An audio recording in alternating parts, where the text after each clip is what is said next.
photo fitting ကတော့ cricket cozy style ကိုပေါင်းစပ်ထားတဲ့ခုတ်ပြီး fishing horror game ဖြစ်ပါတယ် love အာကေကဖန်တီးထားပြီးတော့မှ realistic date ကတော့31ရက်နေ့မတ်လ2026ခုနှစ်ဖြစ်ပြီးတော့မှ platform တော့ PC stream ပေါ်မှာဖောက်ခဲ့ဖြစ်ပါတယ်ဒီ game ကတာမန် fishing game နေနဲ့မတူပဲအမိုက်စား spooky of so premier နဲ့ survival element တွေပါဝင်တဲ့ခိုးပြီး game တစ်ခုဖြစ်ပါတယ် player တစ်ယောက်ကနေ4ယောက်ထိအတူတူကစားနိုင်ပြီးတော့မှ proximity white chat ပါဝင်ပြီးတော့မှအနီးနားရှိတဲ့လူတွေကိုကြားနိုင်တာဖြစ်ပါတယ် hand sweet မကောင်းတော့ hand sweet ထဲမှာငါဖမ်းရတာဖြစ်ပြီးမှငါဖမ်းရောက်ပြီးပတ်စံရ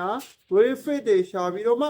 ညအချိန်မှာအနေရရှိတဲ့ creature ဖလာခဲ့ရဖြစ်ပါတယ် survival လုပ်ရေးရှင်တန်နေအောင်ကြိုးစားရတဲ့အမျိုးဖြစ်ပါတယ် swing review ကတော့ very positive ဖြစ်ပြီးတော့မှ85ရာခိုင်နှုန်းဖြစ်ပါတယ် indie horror နဲ့ခိုးပြီး generate ကြိုက်တဲ့လူကြားမှာလူကြိုက်များလာခဲ့ရဖြစ်ပါတယ် ကြည့်ရှုပေးကြတဲ့တော့ကျေးဇူးတင်ပါတယ်